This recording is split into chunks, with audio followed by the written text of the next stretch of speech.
Un buongiorno a tutti, a chi ci sta seguendo sui social, e chiaramente un ringraziamento e un saluto a Gianni Pasin, che è l'autore di Rotta su Venezia, in barca in bici lungo la litoranea veneta da Chioggia a Trieste. Fra poco cederò subito la parola all'autore, che mi piace però descriverlo come un imprenditore, un viaggiatore e anche un sognatore.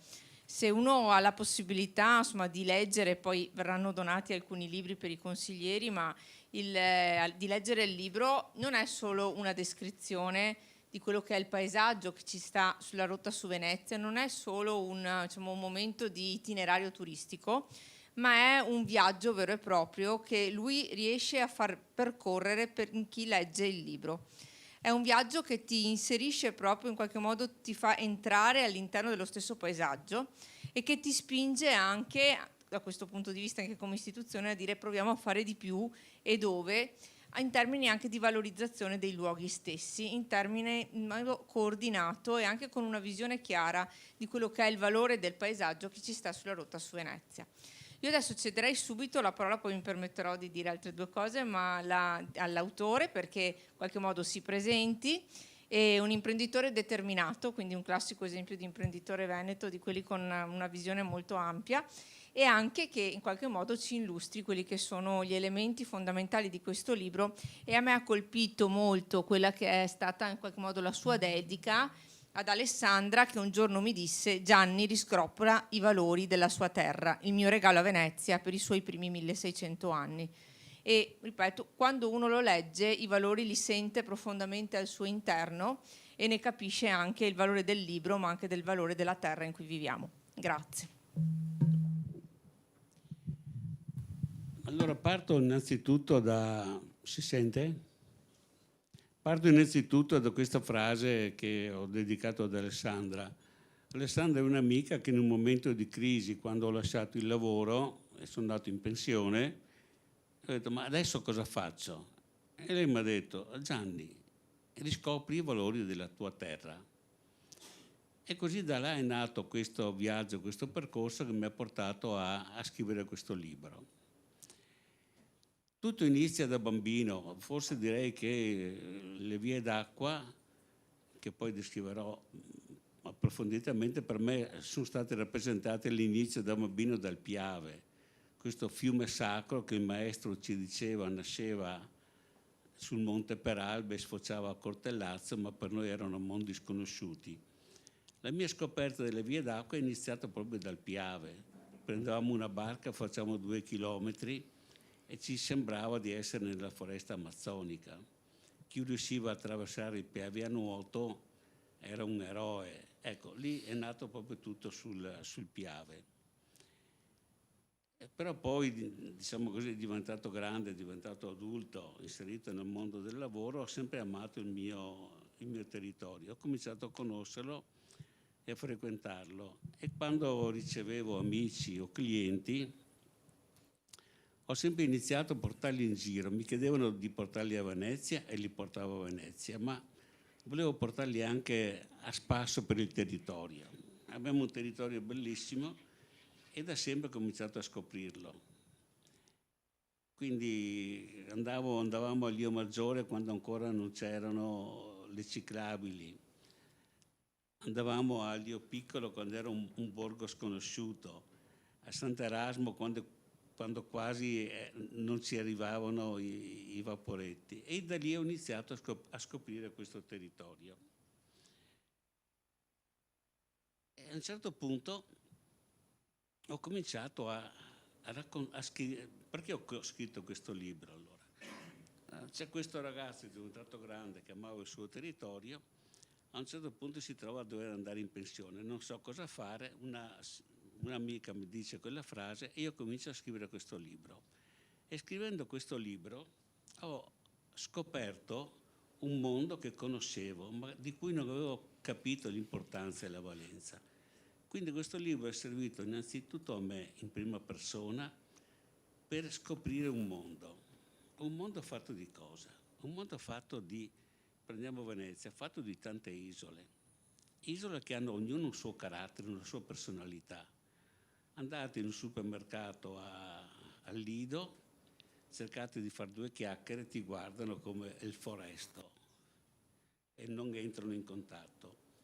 Se vai a fare due passi per Sant'Erasmo, la gente ti ferma per strada, ti vede estraneo e ti aiuta a comprendere l'isola e ti portano a casa loro e ti mostrano le coltivazioni di carciofi. Cioè diventa un viaggio attraverso un mondo a noi vicinissimo ma lontano e sconosciuto.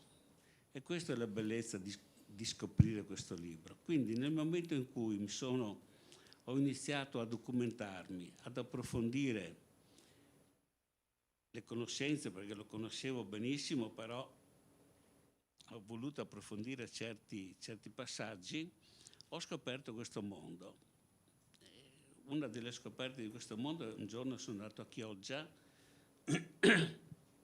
giriamo per Chioggia, a un certo punto ci fermiamo incuriositi a guardare, c'è un signore che ci dice andiamo in cerca di qualcosa, e così ci spiega che lui fa la guida, saliamo in barca con lui, ci porta a vedere tutta Chioggia dall'esterno e poi dall'interno e scopriamo la potenza della marineria di Chioggia, ci porta nei bar dove ci sono i vecchi pescatori, ci fa assistere al mercato del pesce, quello all'ingrosso dove ancora si sussurra il prezzo all'orecchio, e vieni a comprendere questo mondo che poi ho cercato di scrivere nel libro.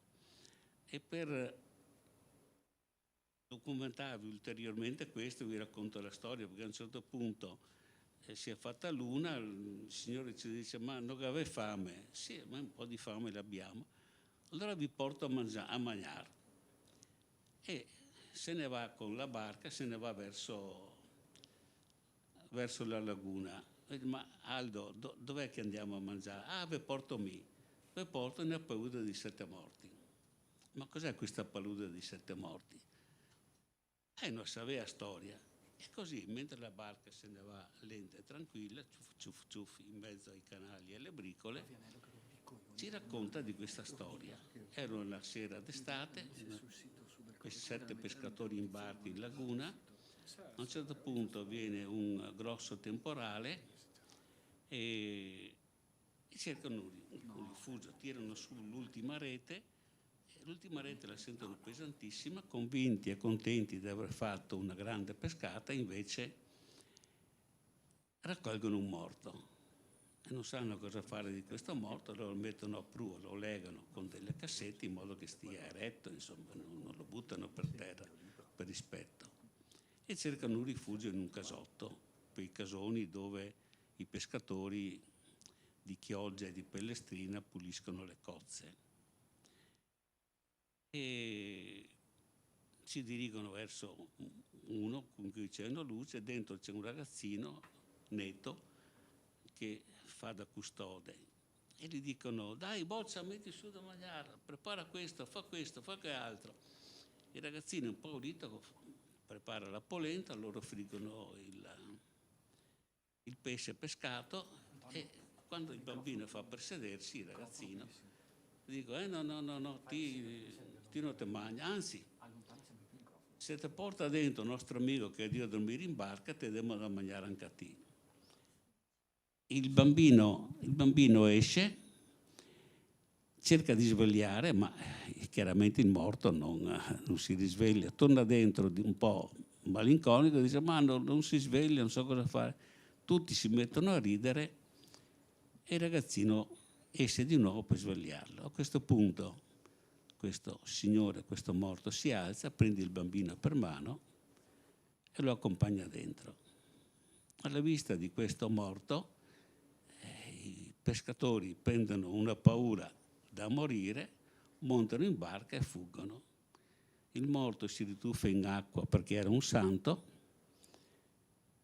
il bambino se ne torna nella sua cuccia a sorvegliare il casotto.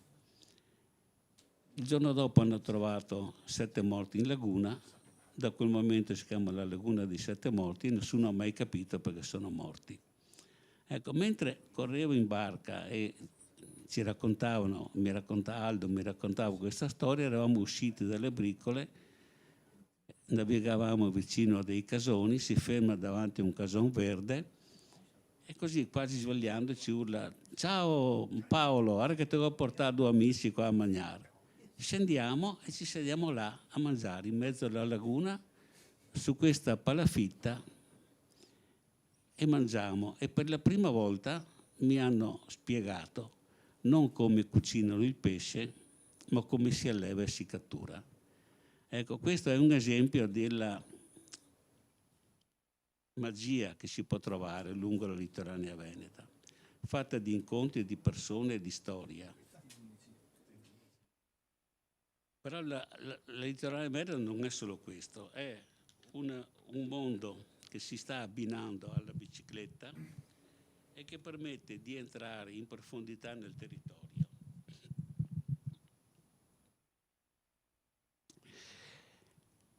E si ripercorre molto nella storia e si sta rivitalizzando il territorio con l'avvento sia della barca che della bicicletta, perché ho sempre cercato di abbinare il viaggio sia raccontando in barca sia raccontandolo in bicicletta, perché è una scoperta lenta e progressiva del territorio, ma soprattutto naturalmente in barca, perché è più unico, più originale, si raggiungono dei posti altrimenti inesplorati, si entra in contatto diretto con la natura, con una visione che non si può avere nemmeno dalla barca, e si ripercorrono delle antiche vie d'acqua, perché si ripercorre il viaggio fino a Concordia e a Portoguaro, che era percorso fin dai tempi dei Romani, perché a Concordia c'era Concordia Sagittaria e c'era una fabbrica di frecce.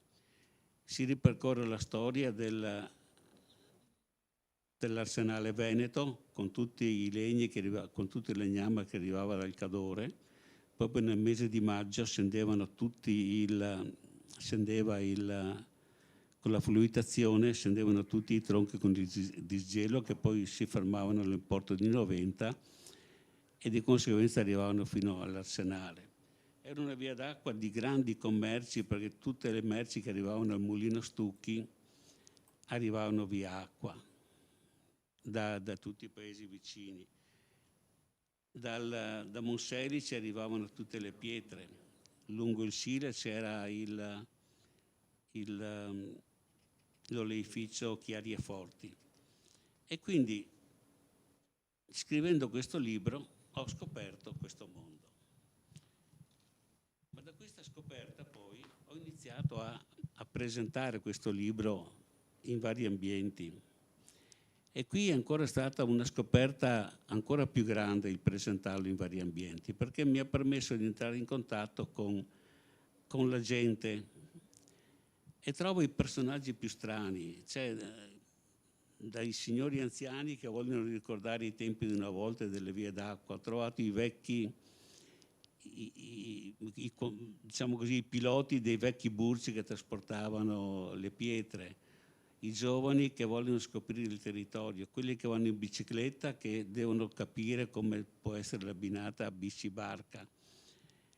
Ed è stato un mondo interessante, ma la cosa più interessante è forse stata incontrare tutto il mondo del remo, delle associazioni remiere. Questo è stato il momento clou più interessante di tutti. E io questi li ho definiti nella mia mente, magari nella prossima edizione del libro cercherò di scriverlo a stampatello, che sono i guardiani della natura. Venezia, lo sappiamo tutti, ormai è invasa dai turisti. L'altro giorno, parlando con un tassista, io gli dicevo: ma che bel lavoro fai, ti sapessi, mi fa. Ti sapessi cosa? Io ho detto qua un signore che mi dice: che Venezia sì, la conosco, ma quando c'è stato? Non ci sono mai stato. Ma come ha fatto a vederla? A Las Vegas. Ecco, c'è il pericolo che veramente Venezia diventi una Disneyland. E cos'è che può fermare questo? Questo può essere fermato soprattutto da tutte le associazioni che portano avanti la tradizione del remo e della vela. Questi sono quelli che stanno ridando linfa e vigore a tutte le attività tradizionali e che rinvigoriscono il territorio.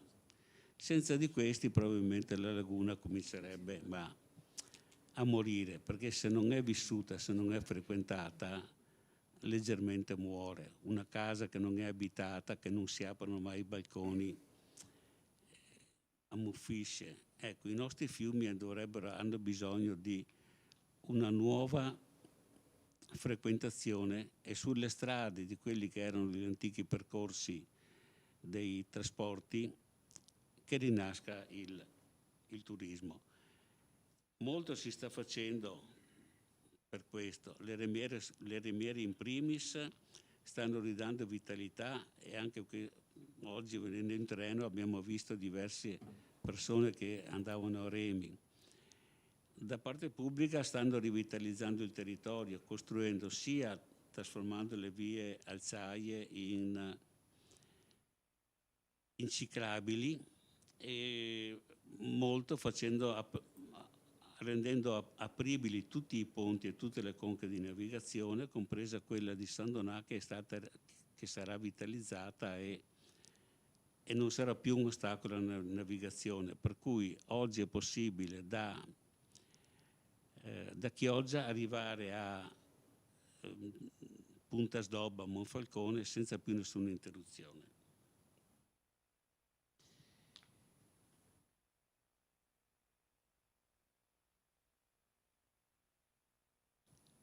Cosa ho imparato presentando il libro? Presentando il libro e vedendo tutto questo mondo che è in fermento, ho capito che se dovessi riscrivere oggi questo libro, non lo descriverei più come fatto un viaggio con una barca a motore, ma la racconterei come un viaggio fatto in barca a remi. E ci sono due personaggi che lo hanno percorso tutto a remi. Uno scrittore, Emilio Rigatti, che un giorno ha detto, questo signore di Cervignano, un giorno ha detto: vado a prendere il caffè da mia mamma. Ha preso il CAI ed è arrivato fino a Padova. Ora, io ho scoperto che si può arrivare fino a Padova di recente, quando appunto ho fatto questo approfondimento che vi dicevo. Pensavo si potesse fare la Riviera del Brenta, che è uno dei percorsi più unici e più belli che esistano al mondo. Invece sono andato oltre, e una volta passate le conche di Stra si fa il Piovego e si arriva sotto le mura di Padova, si costeggiano le mura dal canale e si arriva fino a Porta Portello e proseguendo fino alle Porte Contarine. Quindi questo è un patrimonio che noi abbiamo. L'altro libro è quello della Laura Castelli, che fa parte di un'associazione remiera, con un gruppo di 6 donne, più 2 che si alternavano, che stavano nel cambio di una barca a Poggio, hanno percorso tutte le vie d'acqua del Veneto. E quale sarebbe l'augurio e la bellezza di immaginare il futuro? Di poter un giorno ipotizzare che si possa in barca partire da Chioggia e arrivare fino a Monfalcone, navigando di remiera in remiera. Noi abbiamo le vie d'acqua, il cammino di Santiago, e partiamo da qui per andare a Santiago e farci 200 chilometri. Partiamo in bicicletta da Monaco per arrivare a Venezia, e nella patria di tutta questa via d'acqua, da Chioggia fino a Trieste, costellata di remieri e di associazioni, sarebbe ipotizzabile poter fare questo percorso di remiera in remiera. Abbiamo la sede della Vogalonga, abbiamo la sede della regata storica, e ipotizzare questa via d'acqua sarebbe uno dei sogni che penso tutti i veneziani si augurano. Ecco, questo è un po' il contenuto e la storia di questo libro. Grazie. Grazie a te. Mi permetto di fare altre 2 domande. Uno, di leggere un passo per fare la seconda domanda. a pagina 126, in cui in qualche modo descrivi anche quello che è il senso della voga, e dice: arrivati in riva degli Schiavoni non sentiamo la stanchezza e soprattutto non vediamo l'ora di provare un'esperienza che solo Venezia ci può regalare. Sarà molto particolare il modo in cui torneremo all'isola della Certosa per riprendere la barca. Ci siamo messi d'accordo con la Canottieri Querini, che ha sede a Castello, per provare la voga veneta, un'esclusiva per noi. Simone Gabbia, bizzolato, sguardo aperto, braccia robuste, sorriso contagioso, si muove in barca con passo elegante e sicuro. Con la sua parlata veneziana ci mette subito di buon umore. Saliamo a bordo di una tipica imbarcazione veneziana, la Caorlina, con Simone a poppa e un altro socio della Querini a prua. Si può parlare di voga quanto si vuole, ma per capirla si deve entrare in acqua e navigare, sentendo che ci si muove con le proprie forze, si scivola in silenzio. Con questa affermazione i due canottieri ci danno un remo a testa e ci fanno provare. Siamo impacciati, ma loro ci guidano con pazienza e così viviamo anche noi l'emozione. Ci troviamo su una Caorlina, una barca stabile e sicura. Tra quelle da carico era la più elegante, prosegue Simone. La usavano gli ortolani delle isole per portare frutta e verdura al mercato di Rialto. Riesce a portare fino a 60 quintali. Ora le Caorline sopravvivono nelle remiere come la nostra. Allora, quello che io volevo chiederti, prima di tutto un po', insomma, di descrivere anche l'emozione di stare in una Caorlina e di vogare.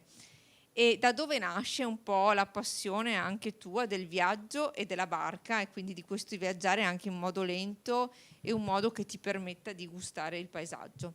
E poi, per chiudere, siccome tu non sei uno che sta mai fermo e si capisce anche dalla lettura, qual è il prossimo passo, il prossimo progetto che hai in mente in merito anche a un'evoluzione di Rotta su Venezia? Grazie. Ecco, le emozioni che si provano andando in giro per la laguna sono molte. Ve ne racconto una di banale, ed è fermarsi, poi rispondo alla tua domanda, è fermarsi a parlare con i pescatori. Tenete presente che io mi auguro di rifare questo viaggio in barca a remi, perché questa è la vera vocazione di questa via d'acqua unica che ha Venezia, poterla percorrere ed aprire una possibilità futura di, non so, penso litorando, e che diventi una via d'acqua unica al mondo e tutta veneziana. Però a parte questo, parliamo di chi si incontra. Io ho incontrato questi evocatori un giorno che mi hanno portato, poi il giorno dopo mi hanno detto: se volete vi iscrivete al circolo, che è una formalità, potete quindi fare un corso, e così ci hanno preso un po' a cura e ci hanno portato.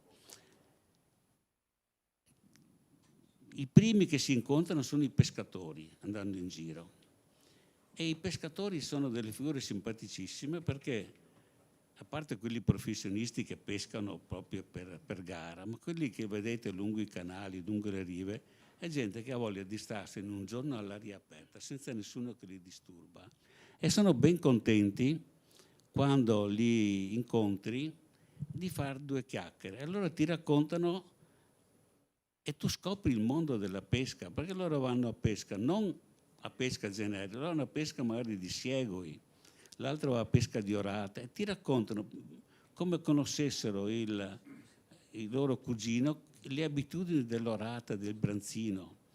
Ti portano in un mondo di conoscenza della natura e capisci che questi si pescano, ma sono i primi amanti della natura che tentano di proteggerlo, che sono contro l'inquinamento e tutto il resto.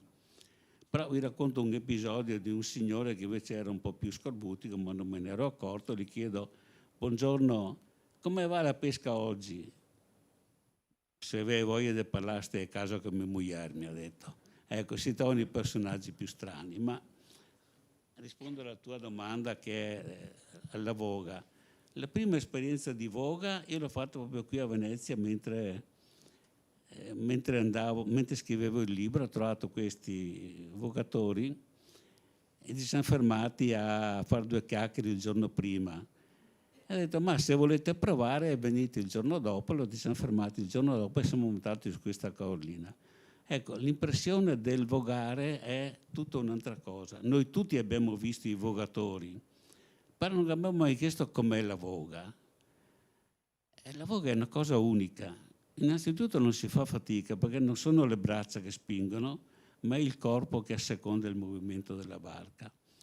La raccomandazione prima è di essere leggeri, perché la barca non deve mai puntare l'acqua, ma deve scivolare sull'acqua, e più scivola più veloce va.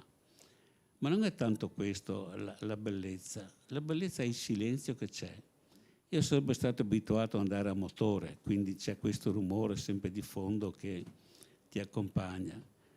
Quando voghi invece senti solo il fruscio dell'acqua, senti gli uccelli e cominci a guardare, e ti insegnano i vogatori a guardare l'acqua, cosa che noi non facciamo. Noi vediamo l'acqua piatta davanti, loro invece la leggono. Innanzitutto sanno, e non si esce in barca se non si sa la marea com'è, se è calante o crescente. In base a quella fanno il percorso, perché se tu pensi di andare a Sant'Erasmo da qua, quando c'è la marea che entra, è una follia. Quindi i percorsi e soprattutto anche i trasporti anticamente, quando da Sant'Erasmo o da Lio Maggiore portavano la verdura, partivano sempre col buono della marea, con la marea che li trasportava. Ma tornando alla barca, loro ti insegnano a leggere l'acqua. A noi sembra tutto uguale, però l'acqua, quando entra la marea, va nei ghebi, i piccoli canali che si formano con il flusso della marea. Quindi cominci a leggere la profondità, leggi il colore dell'acqua. Più l'acqua è scura, più c'è pericolo di secche. Se tu vedi l'acqua che corre un po' di più, quello è il ghebo. Se c'è un vento, vedi come si increspa l'acqua.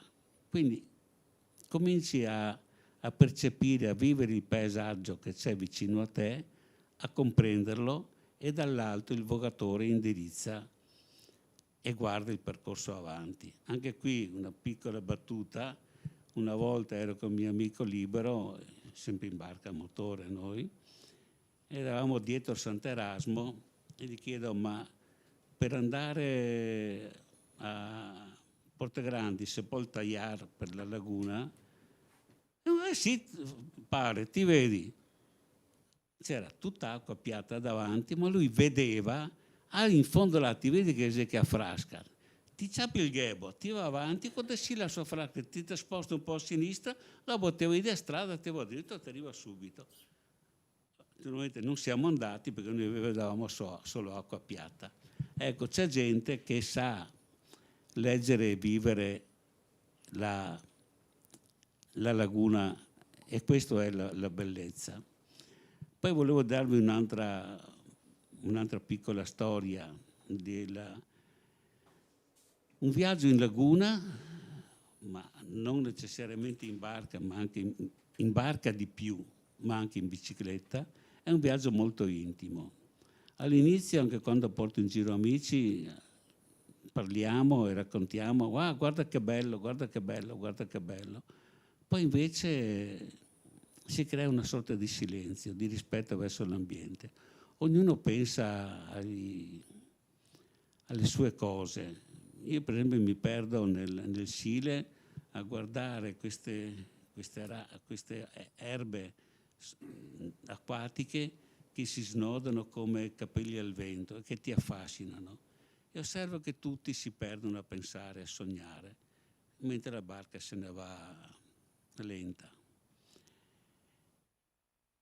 Poi dobbiamo pensare a un'altra cosa, che tutte le isole della laguna una volta erano tutti conventi.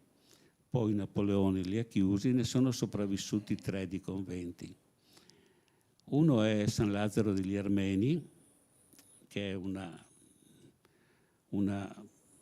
un'isola imponente nella sua storicità, anche se è una piccola isola, dove respiri la cultura e la prima stamperia che hanno fatto e gli enormi scritti che ancora raccolgono.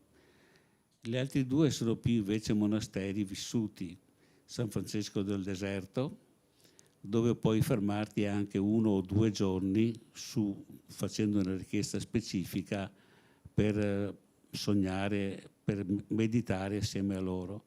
E l'altro è Barbana, nella laguna di Marano. Ci siamo fermati un giorno, un pomeriggio, faceva caldo, siamo concessi una pausa, una birra, poi lì all'ombra a chiacchierare. E passa un frate, diciamo buongiorno padre, lui ci saluta e sente un accento strano. Ma lei non è friulano? No, mi dice, noi siamo brasiliani, anche qui mancanza di evocazioni in Italia, allora li hanno chiamati dal Brasile i francescani.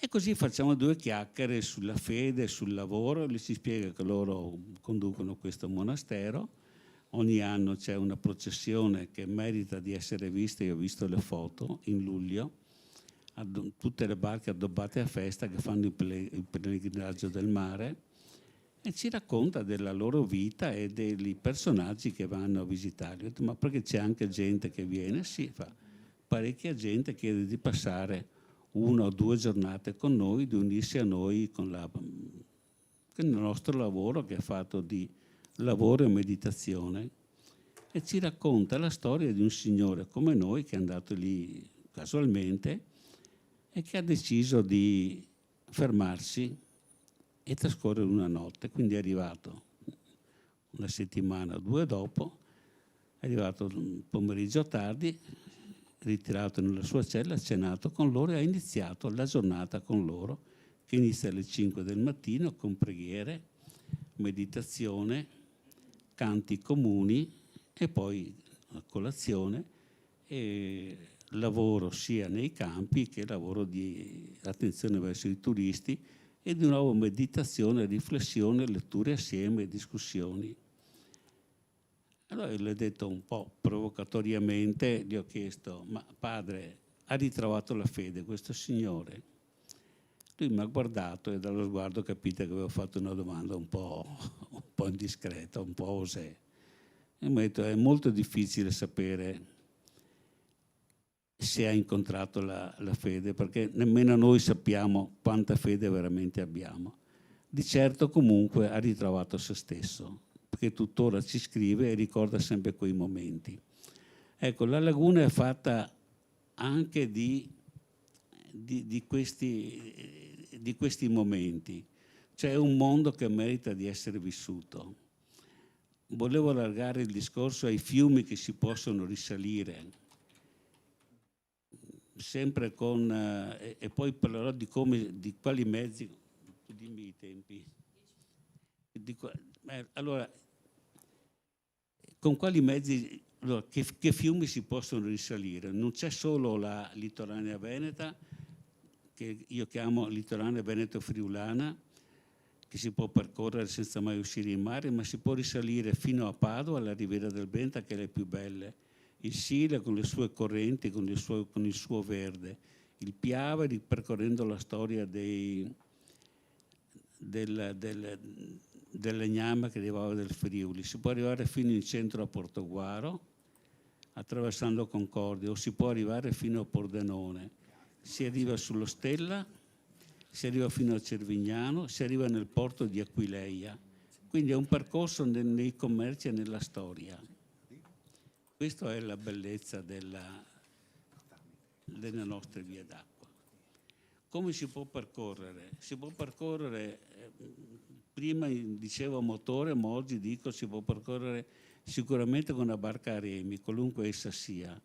Ho visto l'arrivo della Voga Veneta, ci sono le barche più strane, dalle super tecnologiche di kayak ai gruppi che allegri in una canoa.